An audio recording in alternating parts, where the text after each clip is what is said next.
শুভ সকাল বন্ধুরা, চলে আসলাম নতুন দিনে নতুন আর একটা ভিডিও নিয়ে। এই দেখো সবাইকে ফুল টুল দেওয়া হয়ে গেছে, দেখবে ও মাথাতেও দেওয়া হয়নি। ও আর দেখো 8:30, কটা বাজে? 8:30 বেজে গেল। দেখতে দেখতে দেখতে দেখতে বেলা হয়ে যাচ্ছে। ওই দেখো সূর্যদেব উঠে পড়েছে। হ্যাঁ, এই দেখো ফুল ভাগ করা হয়ে গেছে বন্ধুরা। ফুল ভাগ করা সব দেখা যাচ্ছে বন্ধুরা, সব ফুল দেখা যাচ্ছে। তো এইটাতে বেলপাতা আছে। আমি ভালো, এই যে বন্ধুরা, সুন্দর করে হয়তো ভিডিও করতে পারি না, সুন্দর করে দেখাতে পারি না হয়তো। আর তারপরে আজকে ঠান্ডা লেগেছে, গলাটাও কীরকম লাগছে, ফুসফুস করছে গলাটা। তাই আমি এই ইউটিউবেরটা ভিডিওটা করি খালি এই ঠাকুরের কথা একটু বলার জন্যে, ওই জন্যেই আরও করা। তো সংসারে দুটো মানুষের কী কাজ, আর কত রোজ ঘর বাড়ি দেখাবো? হ্যাঁ, ওই জন্যই ঠাকুরের কথা। তো ঠাকুরের দীক্ষা নেওয়ার পরে তাই বলি, মনে হয় যেন ঠাকুরকে ভালোবাসার আগে ঠাকুর ঠিক তার নিজের পথে চালিয়ে নিয়ে তার সন্ধানকে গড়ে তোলে। আমাদের কত জন্মের স্বীকৃতির ফলে আমরা এই ঠাকুরকে আমরা পেয়েছি, কত জন্মে, কত জায়গায়, কতটা সম্মানের যে আমরা সেই পরমপিতার সন্তান, যার সৎসঙ্গ সারা বিশ্ব দুনিয়ায় হচ্ছে, মাতৃ সম্মেলন সারা দুনিয়ায় হচ্ছে, যার সৎসঙ্গ বিহার কত জায়গায় না আছে, সমস্ত জায়গায় তার সৎসঙ্গ মন্দির সব আছে। তাই এটা আমাদের গর্বের কথা যে আমরা বিশ্বপিতার, আমরা পরম পিতার সন্তান। তিনি আমাদের দয়া করে তার পথে চালনা করতে চেয়েছেন, আমাদের হাতটা ধরেছেন তিনি। হ্যাঁ, এটা বড় মানে আনন্দের, বড় সম্মানের, বড় গর্বের আমাদের এটা। তিনি আমাদের তার পথে চালনা করতে চেয়েছেন। তাই এই সকাল তাকে ভালোবাসতে হয় না, তিনি ঠিক তার ভালোবাসা আদায় করে নেন আমাদের এই পরমপিতা। এই সকালবেলায় উঠে ইষ্টমন্ত্র, ইষ্ট নাম করা, তারপরে ইষ্টভীতি করা, তারপরে প্রথমে নাম ধ্যান, তারপর ইষ্টভীতি, তার প্রার্থনা সকাল সন্ধে, এইগুলো ঠাকুর ঠিক করিয়ে নেন তার সন্তানদের দিয়ে। তাই তাকে ভালোবাসলে কি না পাওয়া যায়, চলার পথ হয়ে যায় মসৃণ। আজকালকার দুনিয়ার মানুষ জানি না কে কতটা, তোমার সামনে তোমার সঙ্গে খুব ভালো করে কথা বলবে, কিন্তু পেছনে তোমার গিয়ে দেখবে অন্যজনার কাছে তোমার কাছে কত বদনাম করবে। সেই জন্যই সন্ধেবেলায় ঠাকুরের যদি কথা শোনা হয়, বলা হয়, আশা করি আমার মঙ্গলই হবে। কার সঙ্গে তুমি কথা বলবে সেই এরম করবে। তোমার সামনে হয়তো খুব ভালো করলো, পেছনে গিয়ে তোমার নিন্দে করলো, তাহলে সে আমায় কিরম ভালোবাসলো? কিন্তু ঠাকুরের কাছে তুমি হাজার কাঁদো, হাজার দুঃখের কথা বলো, ঠাকুর কিন্তু সেই দুঃখটা সারানোর চেষ্টা করবে, সে কষ্টটা সারানোর চেষ্টা করবে। গলাটা খুবই আজকে ব্যথা, কিন্তু ঠাকুর নিশ্চয়ই কারুর কাছে গিয়ে আমার নিন্দেটা করবে না, কারণ সে তো জানে সে আমার সন্তান। ঠাকুর তো জানে এ আমার সন্তান, এর নিন্দে আমি কার কাছে করব? এই ঠাকুরকে ধরলে হয়তো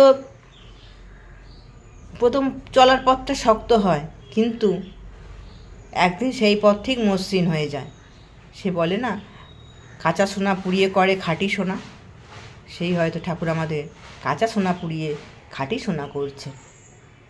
এই ঠিক আছে বন্ধুরা, সারাদিন আমি চেষ্টা করি, সারাদিন যা করি ঠাকুরকে বলে করার, কারণ আমি তো কোনো খারাপ কাজ করি না, কোনো করি না। নিশ্চয়ই ঠাকুরকে না বলার মতন তো কোনো কথা নেই। ওটাই তো বলে, আমি যদি ঠাকুরকে সব কাজ বলে করি, বর্তমান আমাদের বলছেন সারাদিন নাম ধ্যানটা যদি নামটা না করতে পারো, যখন যেটা করবে তখন তুমি ঠাকুরকে বলে সেই কাজটা করবে, দেখবে তোমার কাজটা কখনো ভুল হবে না। আমরা যদি ঠাকুরকে বলি, ঠাকুর আমি ওর নিন্দে করতে যাচ্ছি, ঠাকুর ওর নামে আমি ওর খারাপ চাইতে যাচ্ছি, তাহলে কি বলতে পারবো ঠাকুরের কাছে? নিশ্চয়ই বলতে পারবো না। তাই এটা এই যে কত গুরু ভাইরা এসে আমাদের সামনে এখানে বারান্দায় ঠাকুর রেখেছি, দেখতে পাবে, বলে আপনারা এই ঠাকুরের দীক্ষিত, আমরাও দীক্ষিত। এই যে তার ভালো গর্ব হয় বলেই সে কথাটা আমাদের বলে। তার সাথে সাথে আমারও খুব ভাল লাগে, খুব শান্তি পাই যে আমরা তার সন্তান, যার সন্তানে আমাদের মানে বিশ্বব্যাপী ছড়িয়ে আছে, আমরা তারই সন্তান। ঠিক আছে বন্ধুরা, আবার বলছি সঙ্গে থাকো সারাদিন, পুজোটা করে নিই। হ্যাঁ, সন্ধেবেলায় মনে হয় আসবো, দেখা যাক।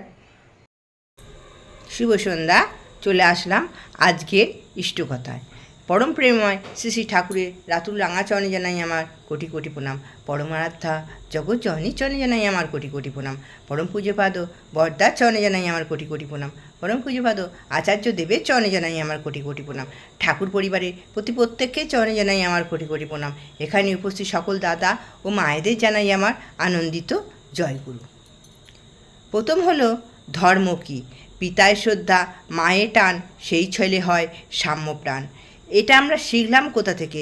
আমাদের পরম প্রেমময় শ্রী শ্রী পরমদয়াল শ্রী শ্রী অনুকূল ঠাকুর আমাদের এই শিক্ষাটা দিলেন। মাতৃভক্তি অটুট যত, সেই সন্তান হয় কৃতিতত। অর্থাৎ পিতা মাতার প্রতি শ্রদ্ধাভক্তি যে সন্তানের থাকে না, তার ধর্ম কর্ম যাই করো তার কোনো উন্নতি হয় না, তার কোনো ভালো হয় না। আমরা কাউকে যদি দীক্ষার কথা বলা হয়, সে তখন এড়িয়ে যায়। আমাদের এই সদ্গুরু যখন আসেন তখন সব গুরুরই সার্থকতা নিয়ে আসেন। কাউকে যদি দীক্ষার কথা বলা হয়, সে তখন বলে আমি কৃষ্ণমন্ত্রে দীক্ষিত, আমি শিব মন্ত্রে দীক্ষিত, আমি কালী মন্ত্রে দীক্ষিত, এমনি বলে সে পাশ কাটিয়ে চলে যায়। আসল সে কথাটাই জানে না। আমি কোনো গুরুকে ছোট করছি না। শ্রীকৃষ্ণ বলেছিলেন সম্ভাবানী যুগে যুগে, তিনি বলেছিলেন তিনি যুগে যুগে তিনি অবতীর্ণ হবেন। তাহলে তিনি কি মিথ্যে কথা বলেছিলেন? তিনি যুগে যুগে এসেছেন। কখনো তিনি এসেছেন বুদ্ধ রূপে, কখনো তিনি এসেছেন যিশু রূপে, কখনো তিনি এসেছেন হযরত রূপে, আবার কখনো এসেছেন শ্রী চৈতন্য রূপে, দক্ষিণেশ্বরে আবার কখনো এসেছেন দক্ষিণেশ্বর শ্রী রামকৃষ্ণ রূপে। তিনি এসব অবতাররা যুগে যুগে তারা অবতীর্ণ হয়েছেন। কোনো একসঙ্গে দুইজন কেউ আসেননি, এক সময় একজন এসেছেন। আর এই সদ্গুরুর দীক্ষা নিলে তবেই আসবে জীবনের সার্থকতা। আমরা হয়তো এড়িয়ে যেতেই পারি, না নেব না, করব না, আমাদের বিভিন্ন অজুহাত দেখাতেই পারি। আমাদের দুটো হাত, তার থেকে আমরা অজুহাতটাই বেশি দেখাই, যা পারবো না, করব না, হবে না আমার দ্বারা, এসব বলতেই পারি, আমরা নানাভাবে এড়িয়ে যেতেই পারি। আর এই অজুহাত দেখানোর ফলে আমাদের জীবনে দেখা দেয় নানান সমস্যার মধ্যে আমাদের পড়তে হয়, এই এড়িয়ে যাওয়ার জন্যে, এই অজুহাত ধরে চলার জন্যে। তাই তো বলি, যারা এখন এই সদ্গুরু দীক্ষা নেয়নি, তাদের সন্তানরা এখনও সেই সদ্গুরু ঠাকুরের পথে আসেনি, তারা তাদের সুখ সমৃদ্ধির জন্য, শান্তির জন্য তারা এই সদ্গুরু দীক্ষা নেওয়ার দরকার। তাই তো ঠাকুর বলেছেন সদ্গুরু দীক্ষা নাও, সৎ নাম মনন করো, সৎসঙ্গের আশ্রয় গ্রহণ করো, তোমার উন্নয়নের জন্য ভাবতে হবে না, ঠাকুর আমাদের দায়িত্ব নেবেন। কত বড় কথা! ঠাকুর আমাদের দায়িত্ব নিয়ে নেবেন, সমস্ত দায়িত্ব আমাদের কথা ভাবতে হবে না। তাই তো ঠাকুর বলছেন ভাবজ বসে চলবে কিসে, ভাববার যিনি ভাবছেন তিনি, তুমি ভাবো তাকে। আমরা যদি ঠাকুরকে ভালোবাসি, ঠাকুরকে ধরে চলি, ঠাকুরের কথা চিন্তা করি, ঠাকুর আমাদের কথা আমাদের ঠিক এগিয়ে নিয়ে যাবেন। তাই তো ঠাকুর আমাদের হাতে তুলে দিলেন ইষ্টভীতি, এই মহাযজ্ঞ। ইষ্টতে রাখিস সম্প্রীতি, মননে করো নাম জপ, কাটে অকাল ভৃতি। এই যে আমাদের অকাল মৃত্যু, আমাদের এত দুঃখ দুর্দশা, আমরা যদি ঠাকুরকে ধরে চলি, আমরা তো পারি না ঠাকুর আমাদের যেমনভাবে বলেছেন তেমনিভাবে চলতে। ঠাকুর বলছেন অপরের দোষ দেখে দোষদুষ্ট হইও না। আমরা সেই সারাদিন ধরে কে কী আমাকে বলল, কে আমার সঙ্গে কেমন ব্যবহার করলো, ঠাকুরের চিন্তা থেকে না সেই চিন্তাটাই আমাদের মাথার মধ্যে বারবার ঘুরে আসে। আমি মনে করি সারাদিন কারুর কথা ভাববো না, শুধু ঠাকুরের কথা চিন্তা করব, ঠাকুরের নাম জপ করব। কিন্তু মাঝে মাঝে কোথায় সে হারিয়ে যায়। সেই বাজে জিনিসটা বলে না, বাজে জিনিসটা খুব তাড়াতাড়ি গ্রহণ করে, বাজে জিনিসটা ভালোভাবে ছড়িয়ে যায়, সেই রকমই হয়। এই ঠাকুরের শুধু নাম করব, ঠাকুরের চিন্তা করতে গিয়েও যেন কোনখানে হারিয়ে যায়। তাই তো আমাদের জীবনের এত দুঃখ কষ্ট। ঠাকুর যেমনভাবে বলেছেন সেইভাবে যদি আমরা প্রত্যেকটা পদক্ষেপ চলি, আমাদের মনে হয় না আমাদের কোনো কষ্ট দুঃখ থাকবে। হ্যাঁ, ওই ঠাকুর এমন কিছু কাজ বলেননি। ঠাকুর বলেননি আমাকে তুই গাদা গাদা টাকা পয়সা দে, ঠাকুর বলেছে শুধু তুই আমাকে ভালোবাস। এই যে বর্তমান আচার্যদেব বলছেন সারাদিন কিছু না ভালোবাসুন পারুন, ঠাকুরের ওই মূল মন্ত্রটা, বীজ মন্ত্রটা বলতে হবে, আর বলতে হবে ঠাকুর আমি তোমায় ভালোবাসি, ঠাকুর আমি তোমায় ভালোবাসি। এইটুকু বললে কত সুবিধা করে দিয়েছেন। হ্যাঁ, আমরা পারি না। আমাদের ওই যে বললাম, আমাদের মস্তিষ্কের মধ্যে ওই যে আচার্যদেব যে গলা টিপে খারাপ চিন্তাগুলো বার করে দিতে হবে মাথা থেকে, সেই আমাদের করে দেওয়ার দরকার। হ্যাঁ, না তো আমাদের সব সময় এইরকমই। এক বিরাট ব্যবসায়ী দাদা এসেছেন ঠাকুরের কাছে, তা তিনি দীক্ষিত নন, তিনি এসেছেন, এসে ঠাকুরের কাছে বসেছেন। ঠাকুর দেখছেন অনেক বড় ব্যবসায়ী, খুব সম্মান, ঠাকুর তো সবাইকেই ভালোবাসতেন। দিয়ে ঠাকুরের কাছে বসেছেন। ঠাকুর তার আরও আশেপাশে যারা ছিল তাদেরকে বলেছেন যা ওকে পুরো আশ্রমটা ঘুরিয়ে দেখিয়ে নিয়ে আয়। এবার সেই দাদাকে, সে আশ্রম বা আরও দাদারা সব এসে তাকে পুরো আশ্রমটা ঘুরিয়ে ভালো করে দেখিয়েছে। দেখিয়ে টেকিয়ে তাকে আবার ঠাকুরের কাছে নিয়ে এসেছে। তো ঠাকুরের কাছে নিয়ে এসে বসানোর পর ঠাকুর বলছে কী রে, কেমন লাগলো আমার আশ্রম? বলছে খুব ভালো লেগেছে, খুব সুন্দর লেগেছে, কিন্তু ঠাকুর আমার এক জায়গায় খুব খারাপ লেগেছে। বলছে কেন রে, কোথায় খারাপ লাগলো? বলছে যে ওই যে আমি খানিকটা করে এগিয়ে যাচ্ছি আর আপনার ছেলেরা খালি বলছে দীক্ষা নিন, দীক্ষা নিন, দীক্ষা নিন করে আমার কান একবার খেয়ে ফেললো। দীক্ষা নিন, দীক্ষা নিন করে করে আমার দ্বারা ওসব হবে না, আমার অত টাকা পয়সা, আমার বড় ব্যবসা, আমি কী করবো দীক্ষা নিয়ে? যার দীক্ষা নেওয়ার দরকার সে নিজ্ঞা, আমার দীক্ষা নেওয়ার দরকার নেই। মাথা কান আমার খারাপ করে ফেললো, খুব খারাপ লেগেছে। এই জন্য আপনার ছেলেরা বড্ড আমাকে বিরক্ত করেছে। ঘুরে দেখলাম এত ভালো লাগলো, কিন্তু তার মধ্যে এরম বলছে ঠাকুরকে। দিয়ে ঠাকুরের মুখটা কালো পাড়া হয়ে গেল। ঠাকুর খানিকক্ষণ চুপ করে থেকে বলছে শোন মণি, একটা গল্প বলি তোকে। ঠাকুর সবাইকে মণি বলতেন। একটা গল্প বলি। এক বিরাট অনেক টাকা পয়সা একটা বাবার, তার একটা ছেলে, তার বউ আসে থাকতো, তার একটা ছেলে ছিল। তো অনেক টাকা পয়সা, সে তখন ওই ছেলের জন্য খুব পয়সা খরচা করে। তা একদিন ছেলেটার শরীর খারাপ করলো, অসুখ ধরা পড়লো। এবার ছেলেকে সারানোর জন্যে সে এবার বাবার অনেক পয়সা নানান রকমভাবে খরচা করছে, নানান জায়গায় নিয়ে যাচ্ছে, পয়সা খরচা করছে, সব জায়গায় বড় বড় ডাক্তার, বাইরে গেল, বাইরে গিয়ে সব জায়গায় ডাক্তার দেখালো, দেখিয়ে অসুখ কিছুতে সারে না। শেষ পর্যন্ত ছেলেটা মারা গেল, ছেলেটাকে বাঁচাতে পারলো না। দিয়ে তখন সে ব্যবসায়ী শুনে লাস্টে, ঠাকুর তো আরও বড় ইয়ে করে বলছেন, শুনে লাস্টে হাউ হাউ করে কেঁদে ফেলেছে। বলছে ঠাকুর এই কি আপনি কার কথা বললেন? এ তো আপনি আমার কথা বললেন।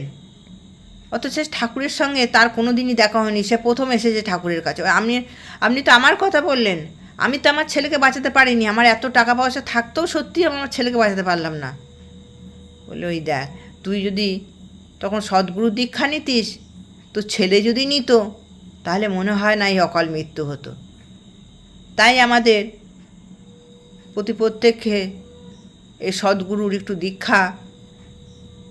সদ্গুরুর দীক্ষাটা নিলে মঙ্গলই হবে ঠাকুরের পথে চললে।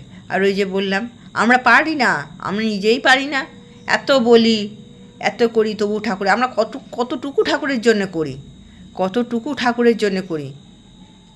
নিজেদের জন্যে চিন্তা করতে করতেই আমরা সবসময় ব্যস্ত থাকি। বললাম ওই যে কে কী বলছে না বলছে, ওই চিন্তাতেই ব্যস্ত থাকি। কিন্তু সেইগুলো যদি মাথা থেকে ঝেড়ে ফেলে দিয়ে ঠাকুরের চিন্তা করি, ঠাকুর আমাদের সহায় হবেন। এই বলে আজকে ইষ্টকথা এখানেই শেষ করলাম। সবাই ঠাকুরের সঙ্গে থাকো, ঠাকুরেরকে নিয়ে চলো, নিশ্চয়ই ভালো থাকবে। তার সাথে সাথে আমি প্রাণপণ চেষ্টা করছি ঠাকুরকে ধরে চলতে, ঠাকুরের চিন্তা সব সময় করতে। জয় গুরু।